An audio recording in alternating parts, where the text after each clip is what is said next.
राधे राधे भाई प्रिय विद्यार्थियों, अपना जो चैप्टर था वो सरफेस केमिस्ट्री चल रहा था, ठीक है। और इस सरफेस केमिस्ट्री में भी अपना टॉपिक चल रहा था एडजॉर्प्शन, ठीक है। इस एडजॉर्प्शन के बारे में अपन ने यह पढ़ा था कि ये जो एक सॉलिड सबस्टेंस है या लिक्विड है जिसको आपने एडजॉर्बेंट बोला था, और इसके ऊपर जो गैस या लिक्विड मॉलिक्यूल्स आकर बैठेंगे इनको आपने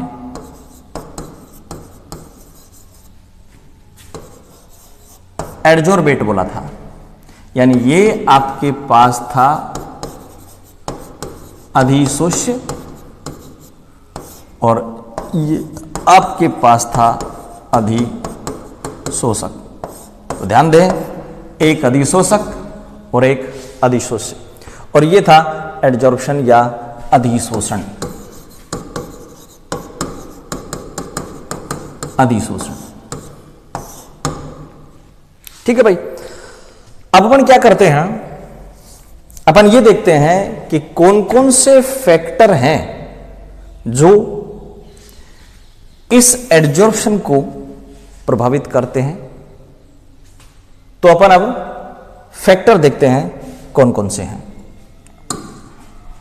तो अब अपन स्टार्ट करते हैं कि अधिशोषण को प्रभावित करने वाले कारक। अधिशोषण को प्रभावित करने वाले कारकों में से अपन पहला कारक लेते हैं भाई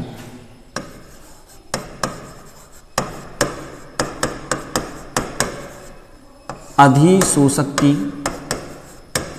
प्रकृति,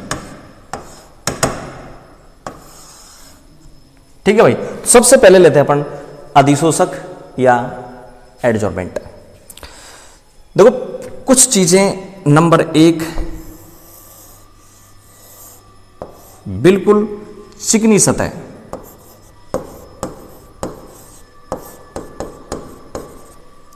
और दूसरा खुरदरी सतह। दो मेरे पास अधिशोषक है जिसमें एक की सतह चिकनी है, एक की सतह खुरदरी है।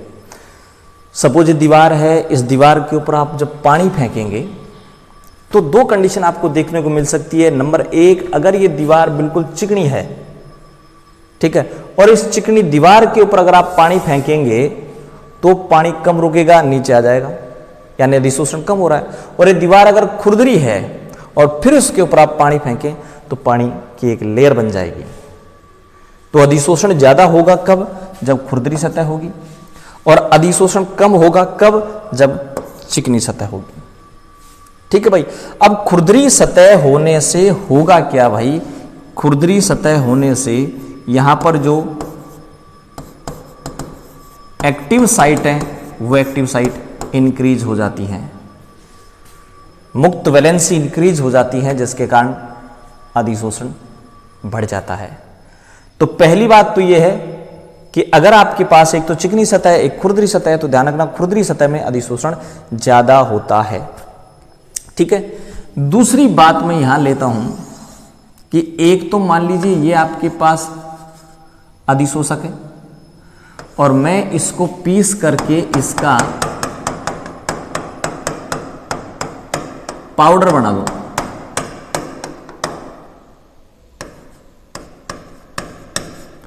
क्या बना दिया? इसका पाउडर बना दिया। तो पाउडर बनाने से होगा क्या? इसका सरफेस एरिया इंक्रीज हो जाएगा। और ध्यान रखना, अगर सरफेस एरिया इंक्रीज होता है तो वहां पर एड्जॉर्प्शन भी इंक्रीज होगा, अधिशोषण भी इंक्रीज होगा। तो दो बातें आ गई आपके पास, एक चिकनी सतह, एक खुरदरी सतह। खुरदरी सतह में अधिशोषण ज्यादा होगा। एक बात यहां पर यह आ गई कि अगर सरफेस एरिया इंक्रीज कर दिया जाए तो अधिशोषण भी इंक्रीज होगा। देखिए आप इक्वेशन ये पढ़ते हैं कि अगर मान लीजिए मैं इस एथीन की रिएक्शन हाइड्रोजन के साथ करवाऊं तो यहां एथेन बन जाएगी और कैटलिस्ट यहां काम आता है निकल। अब ये जो निकल है ये निकल भी पाउडर फॉर्म में लिया जाता है। ठीक है भाई, तो दो चीजें होगी अपने पास, चिकनी सतह, खुरदरी सतह। खुरदरी सतह होगी, एक्टिव साइट इंक्रीज हो जाएंगी, अधिशोषण इंक्रीज होगा। और दूसरा है कि अगर सरफेस एरिया ज्यादा होगा तो भी अधिशोषण ज्यादा होगा। ठीक है, तो पहला हो गया कि अधिशोषक की प्रकृति किस प्रकार से अधिशोषण को प्रभावित करती है। ध्यान रखना, सिलिका जेल और एल्यूमिनियम जेल एक बहुत अच्छे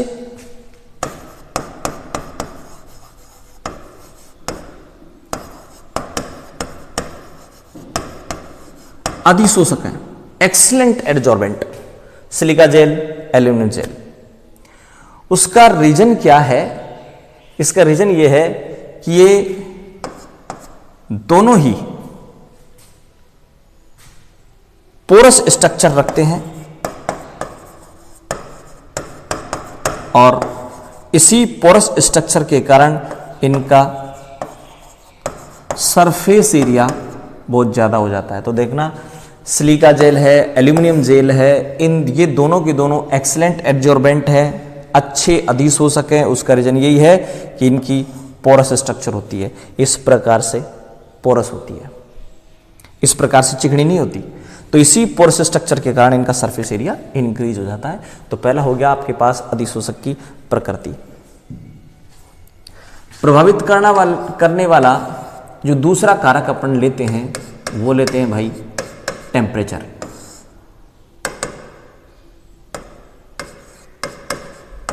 ताप।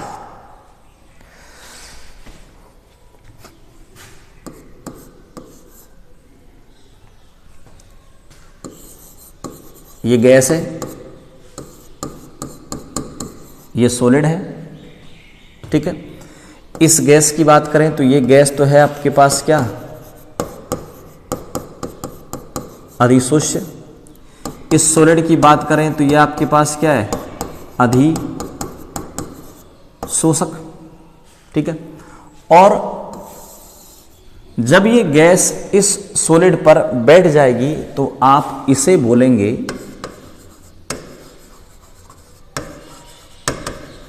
कंडेंसेशन, या मैं कहूं संघनन। आप इसे कंडेंसेशन बोलोगे और ये गैस इस सॉलिड के ऊपर बैठ जाएगी। Gas adsorbed on solid. Solid के ऊपर गैस बैठ गई, उसका एडजॉर्प्शन हो गया। अब पिछले जो वीडियो आपने पढ़े थे उनमें आपने ये पढ़ा था कि इस अधिशोष्य और अधिशोषक के कणों के बीच अट्रैक्शन होता है, और थर्मोडायनेमिक्स ये कहती है कि अगर कहीं भी अट्रैक्शन होगा तो हीट इवोल्व होगी, हीट बाहर निकलेगी, ऊष्मा बाहर निकलेगी। तो मैं यहां लिख दूंगा कि हीट बाहर निकलती है, ये लो। इसका मीन्स ये जो प्रक्रम है ये प्रक्रम ऊष्मा क्षेपी है।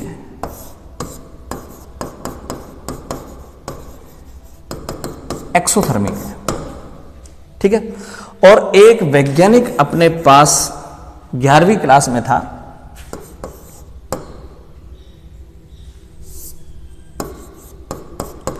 ला सातालिये।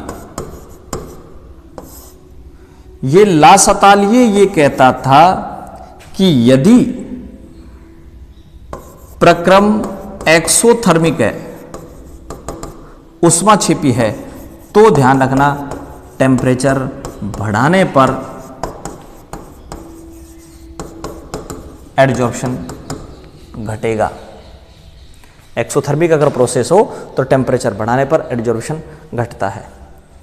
लेकिन ये जो बात है ये बात लागू होती है भाई फिजिकल एड्जॉर्प्शन।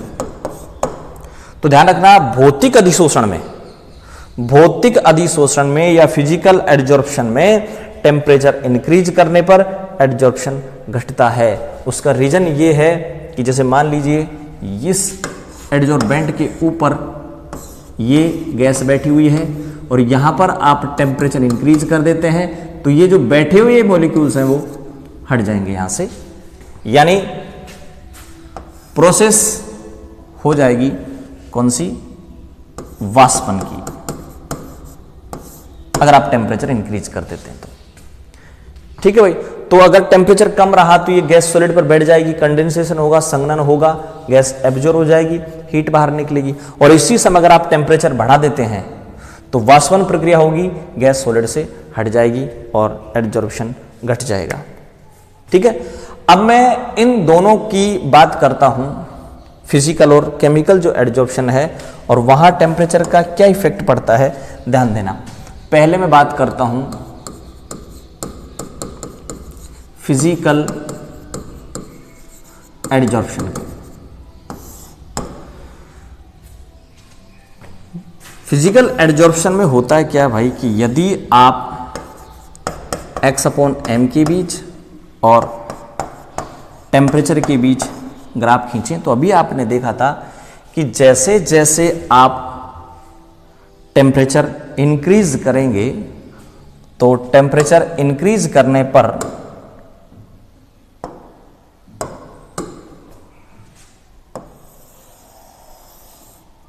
इस प्रकार से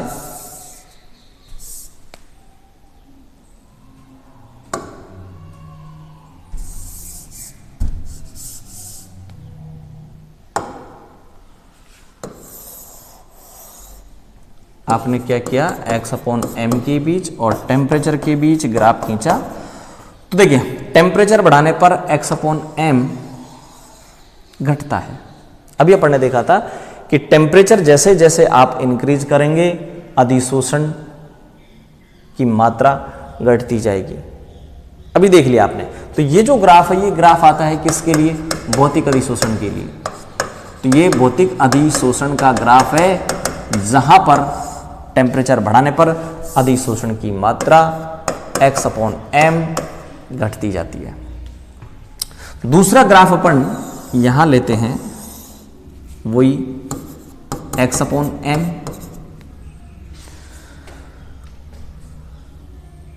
x अधिशोष्य का मास है, अधिशोषक का मास है और ये x/m अधिशोषण की मात्रा है। तो अधिशोषण की मात्रा के बीच और टेम्परेचर के बीच आप ग्राफ खींच रहे हैं और ये ले रहे हैं आप केमिकल एड्जॉर्प्शन के लिए। तो केमिकल एड्जॉर्प्शन में क्या होगा कि जैसे जैसे आप टेम्परेचर इंक्रीज करेंगे x/m इंक्रीज होगा और इस ट्रांजिशन स्टेट पर पहुंचने के बाद अब x/m डिक्रीज होगा। तो इस प्रकार का ग्राफ आता है केमिकल एड्जॉर्प्शन का। और भौतिक अधिशोषण में लगातार x/m घटता जाता है टेम्परेचर बढ़ाने पर। ठीक है, क्योंकि टेम्परेचर बढ़ाने पर मॉलिक्यूल्स उठने लग जाते हैं, विशोषण होने लगता है। तो यहां पर मैं ये कहूं कि टेम्परेचर बढ़ाओगे तो विशोषण इंक्रीज होगा, लगातार मॉलिक्यूल्स उठते जाएंगे। केमिकल एड्जॉर्प्शन की बात करें तो एक चीज ध्यान रखना, केमिकल एड्जॉर्प्शन या मैं कहूं रासायनिक अधिशोषण में अपन ने एक बात पढ़ी थी और वो बात ये थी कि रासायनिक अधिशोषण के लिए एक्टिवेशन एनर्जी या सक्रियण ऊर्जा की आवश्यकता होती है।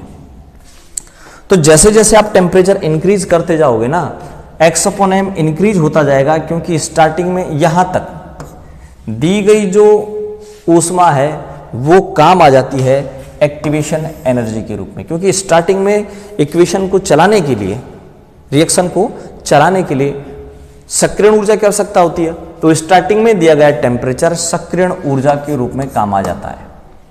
दोबारा सुन ले, स्टार्टिंग में दिया हुआ टेम्परेचर सक्रियण ऊर्जा के रूप में काम आ जाता है। इसलिए x/m इंक्रीज होता है यहां तक। और उसके बाद में अब अगर अपन टेम्परेचर बढ़ाते जाएंगे तो उसके बाद में अब x/m डिक्रीज होगा, अब घटेगा। तो ये हो गया टेम्परेचर का इफेक्ट भौतिक अधिशोषण पर और रासायनिक अधिशोषण पर। ठीक है, क्लियर बात। अगला जो अपन प्रभावित करने वाला कारक है वो ले रहे हैं दाब, प्रेशर। तो देखिए दाब की अगर आप बात करें तो अपन ने x/m और दाब के बीच ग्राफ पढ़ लिया था। फ्रेंडलिक अधिशोषण समतापी वक्र में, वहां पर आपने इस x/m के बीच और इस प्रेशर के बीच ग्राफ खींचा था। ठीक है, तो देखिए यहां पर ये कोई अधिशोषक है, ये अधिशोष्य है,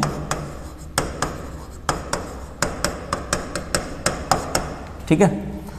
अब अगर मान लो मैं ये कंटेनर था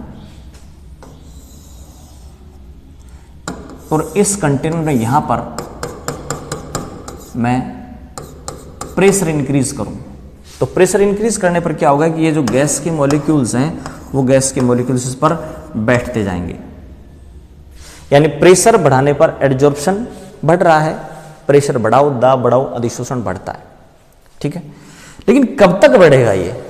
जब ये पूरा सरफेस एरिया काम आ गया तो उसके बाद में अब इन मॉलिक्यूल्स को बैठने के लिए जगह ही नहीं है, तो अब प्रेशर आप लगाओगे तो अधिशोषण पे कोई फर्क ही नहीं पड़ेगा, अब फर्क नहीं पड़ेगा। इसका मतलब एक निश्चित समय तक तो प्रेशर बढ़ाओ अधिशोषण बढ़ता जाएगा, और जब पूरा सरफेस एरिया काम आ जाएगा उसके बाद कोई फर्क नहीं पड़ेगा।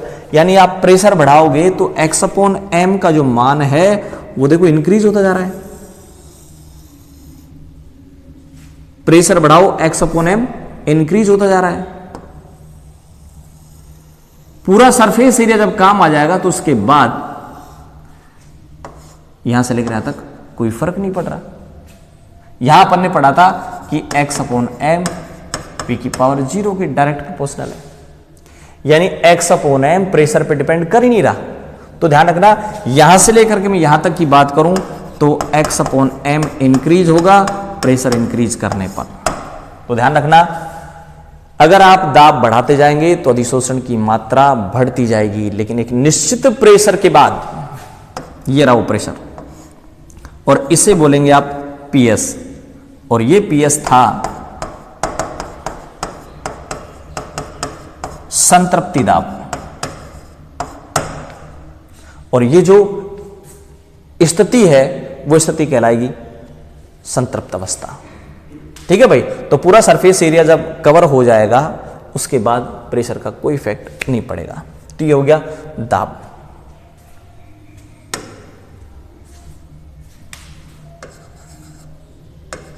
अगला ले रहे हैं अपन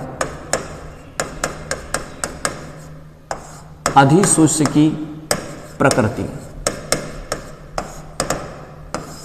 गैस का अधिशोषण पढ़ रहे हैं किसी सॉलिड पर, ठीक है, तो अपन अधिशोष्य की प्रकृति पढ़ रहे हैं कि अधिशोष्य। अब देखिए एक चीज आप यहां ध्यान दें कि एक तो ये गैस है हाइड्रोजन, और दूसरा ये गैस है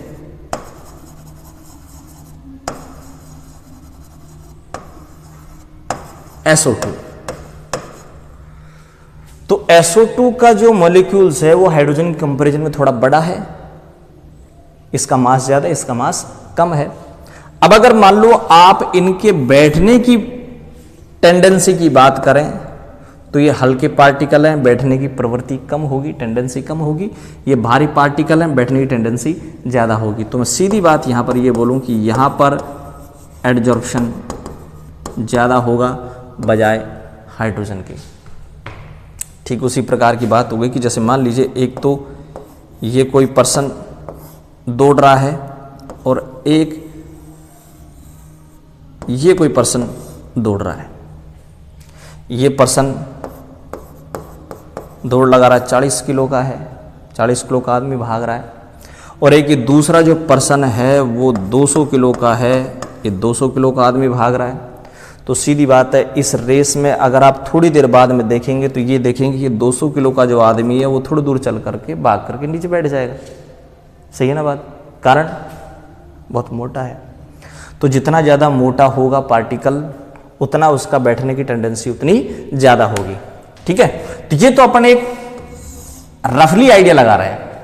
बात करते अपन इधर केमिस्ट्री की। तो केमिस्ट्री में अपन देखिए क्या करते हैं कि मैं गैस ले रहा हूं, ये आपके पास हो गई हाइड्रोजन गैस, ये नाइट्रोजन गैस, ये CO2 गैस और ये मान लीजिए सपोज SO2 गैस।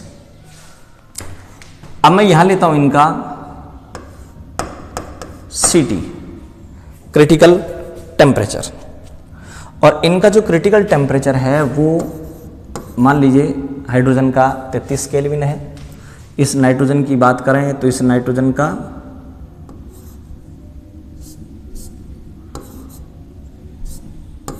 126 केल्विन है। अगर आप CO2 की बात करें, CO2 का 304 केल्विन है और इसका 430 केल्विन है। ठीक है भाई। अब अगर मैं बात करूं इनके वॉल्यूम की, जो कि एडजॉर्ब होगा 4.7 cc, 8 cc, 48 cc और SO2 एब्जॉर्ब हो रहा है 380 cc। तो यहां पर आप ये देख रहे हैं कि हाइड्रोजन, नाइट्रोजन, CO2 और SO2 गैस की अगर मैं बात करूं तो यहां पर आप देखेंगे कि क्रिटिकल टेम्परेचर इंक्रीज होता जा रहा है। 33, 126, 304, 403। एक चीज और ध्यान रखना, ये जो मैं आंकड़े बता रहा हूं ये आंकड़े कोई एग्जामों में नहीं पूछे जाएंगे कि कितने ग्राम। ये जो एब्जॉर्बेशन है वो 1 ग्राम चारकोल पे है 288 केल्विन पर। तो ये जो आंकड़े ये पूछे नहीं जाएंगे पेपर में, कि ये तो सिर्फ समझाने के लिए मैं आंकड़े ले रहा हूं। आपको इन आंकड़ों को कोई रटने की जरूरत नहीं है। ठीक है, तो आंकड़े मैं सिर्फ समझाने के लिए ले रहा हूं, ध्यान रखना। ठीक है, हाइड्रोजन, नाइट्रोजन, CO2 और SO2 का देखेंगे तो क्रिटिकल टेम्परेचर इंक्रीज होता जा रहा है, और नीचे आप देखेंगे तो उसका अधिशोषण भी बढ़ता जा रहा है। क्रिटिकल टेम्परेचर इंक्रीज हो रहा है, एडजॉर्प्शन भी इंक्रीज हो रहा है। तो ध्यान रखना, सीधी बात अगर आप बात करें तो जिस गैस का क्रिटिकल टेम्परेचर जितना ज्यादा होगा उसका अधिशोषण उतना ज्यादा होगा। तो ध्यान रखें, सीधी बात यह है कि एडजॉर्प्शन डिपेंड करता है क्रिटिकल टेम्परेचर पर। अब एक क्रिटिकल टेम्परेचर होता क्या है? क्रिटिकल टेम्परेचर TC होता क्या है कि वह ताप है जिससे अधिक ताप पर किसी भी गैस को आप द्रव में चेंज नहीं कर सकते। जैसे मान लीजिए मैं ऐसे इसकी बात कर लूं, नाइट्रोजन की बात कर लूं, तो 126 केल्विन तक तो इस नाइट्रोजन को गैस में चेंज किया जा सकता, द्रव में चेंज किया जा सकता है। लेकिन 126 केल्विन के बाद इस नाइट्रोजन को आप लिक्विड में चेंज नहीं कर सकते, चाहे प्रेशर कितना ही बढ़ा दिया जाए। ठीक है, तो यहां पर ध्यान दें, क्रिटिकल टेम्परेचर इंक्रीज हो रहा है, एडजॉर्प्शन इंक्रीज हो रहा है और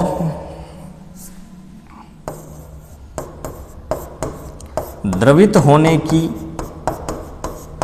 प्रवृत्ति भी इंक्रीज हो रही है। तो ध्यान रखना, SO2 गैस बड़ी आसानी से द्रव में चेंज हो जाएगी, जबकि हाइड्रोजन गैस आसानी से द्रव में चेंज नहीं होती है। इसीलिए ध्यान रखना, ये जो हाइड्रोजन है ये हाइड्रोजन पानी में अपने आप नहीं घुलती है। हाइड्रोजन, हीलियम का पानी में घुलना एक स्वतः प्रक्रम नहीं है, क्योंकि इनकी द्रव में बदलने की प्रवृत्ति बहुत कम है। बाकी और ज्यादातर गैसें हैं, किस किस को छोड़कर? हाइड्रोजन और हीलियम को छोड़ करके ज़्यादातर गैसें पानी में अपने आप घुल जाती हैं।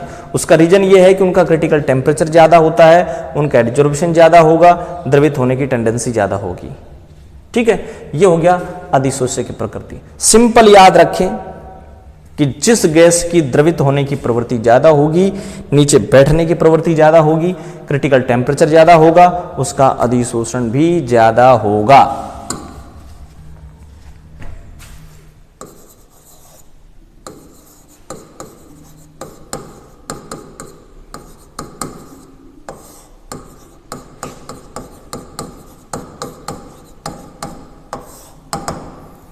अगला ले रहे अपन अधिशोषक का सक्रियण। देखिए ये आपके पास एक अधिशोषक है और अगर मान लो मैं इसकी अधिशोषण क्षमता में वृद्धि कर दूं, अगर आप अधिशोषण क्षमता इसकी बढ़ा देते हैं तो इसे आप कहेंगे अधिशोषक का सक्रियण। तो किसी अधिशोषक की अधिशोषण क्षमता बढ़ाना अधिशोषक का सक्रियण कहलाता है। और वो कैसे किया जा सकता है? नंबर 1, सतह को खुरदरा बनाकर। ये जो अधिशोषक है इसकी सतह को आप किसी भी मेथड से रफ कर दें। थोड़ी देर पहले मैंने आपको बताया कि अधिशोषक की सतह अगर रफ है तो वहां अधिशोषण ज्यादा होगा। तो अधिशोषक को खुरदरा बना करके, ठीक है। दूसरा,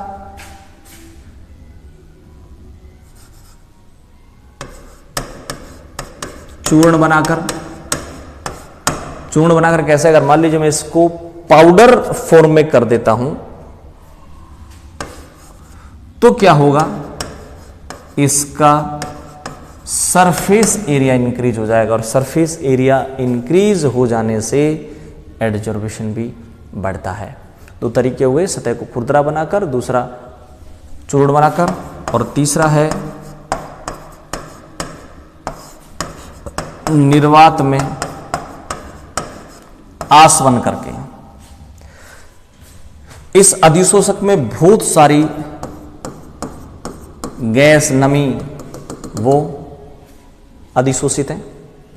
अब आप अधिशोषण करना चाह रहे हैं इसके ऊपर, तो पहले क्या करना पड़ेगा? पहले से अधिशोषित ये जो गैसें हैं इनको हटाना पड़ेगा और इसके लिए आपको क्या करना पड़ेगा? इसको निर्वात में गर्म करना पड़ेगा ताकि इसके अंदर बैठी हुई नमी, गैस बाहर निकल सके। तो ये 3 तरीके हैं जिनके द्वारा आप किसी भी अधिशोषक को एक्टिवेट कर सकते हैं। जैसे बार बार अपन ये पढ़ते हैं कि भाई मैं एक्टिवेटेड चारकोल काम में लूंगा, तो इस एक्टिवेटेड चारकोल का मीन्स है कि इस चारकोल को निर्वात में आसवन किया जाता है तो एक्टिवेटेड हो जाता है। ठीक है, तो ये आपने पढ़े थे अधिशोषण को प्रभावित करने वाले कारक। ठीक है, अगले वीडियो में अपन फिर मिलेंगे। एक बार आप वापस देखना चाहें, वापस देख सकते हैं। अपन ने स्टार्ट किया था कि भाई अधिशोषण होता क्या है, गैस के कणों का अधिशोषक पे बैठना अधिशोषण कहलाता है। फिर अपन ने पढ़ा था कि कौन कौन से कारक हैं जो अधिशोषण को प्रभावित करते हैं। उसमें पहला पढ़ा था अपन ने अधिशोषक की प्रकृति। वहां पढ़ा था अपन ने कि सतह चिकनी है, अधिशोषण कम होगा, खुरदरी है, अधिशोषण ज्यादा होगा, सरफेस एरिया बढ़ा दो, अधिशोषण बढ़ जाएगा। अगला अपन ने पढ़ा था टेम्परेचर, और वहां अपन ने यह पढ़ा था कि अगर लसताली ये कहता है कि अगर एक्सोथर्मिक प्रोसेस है, उसमें अच्छी भी प्रोसेस है, तो टेम्परेचर बढ़ाने पर एडजॉर्प्शन घटेगा। और यहीं अपन ने फिजिकल और केमिकल जो एडजॉर्प्शन था उसमें देखा था कि अगर भौतिक अधिशोषण हो तो टेम्परेचर बढ़ाने पर एक्स/एम घटता है, जबकि केमिकल एडजॉर्प्शन हो तो पहले एक्स/एम बढ़ता है, उसके बाद घटता है। इसके बाद अपन ने पढ़ा था प्रेशर, और इसको अपन ने पढ़ भी लिया था लैंगम्यूर, और एक लैंगम्यूर आइसोथर्म भी होता है और एक होता है फ्रेंडलिक। अपन ने फ्रेंडलिक पढ़ा था, फ्रेंडलिक अपने सिलेबस में है। तो फ्रेंडलिक जो अधिशोषण क्षमता भी पढ़ा था अपन ने, वहां अपन ने पढ़ा था कि प्रेशर बढ़ाने पर एक्स/एम इंक्रीज होगा एक निश्चित प्रेशर के बाद। अगला पढ़ा था अपन ने अधिशोष्य की प्रकृति। यहां अपन ने ये देखा है कि क्रिटिकल टेम्परेचर जैसे आप बढ़ाएंगे, क्रिटिकल टेम्परेचर जिसका ज्यादा होगा उसका एडजॉर्प्शन भी ज्यादा होगा, द्रव में बदलने की टेंडेंसी भी ज्यादा होगी। और फिर अपन ने पढ़ा था अधिशोषक का सक्रियण। अधिशोषण क्षमता बढ़ा दो, अधिशोषक का सक्रियण कहलाएगा। और वो किया जा सकता है सतह को खुरदरा बनाकर उसको पाउडर में चेंज कर दो या उसका निर्वात में आसवन कर दो। धन्यवाद।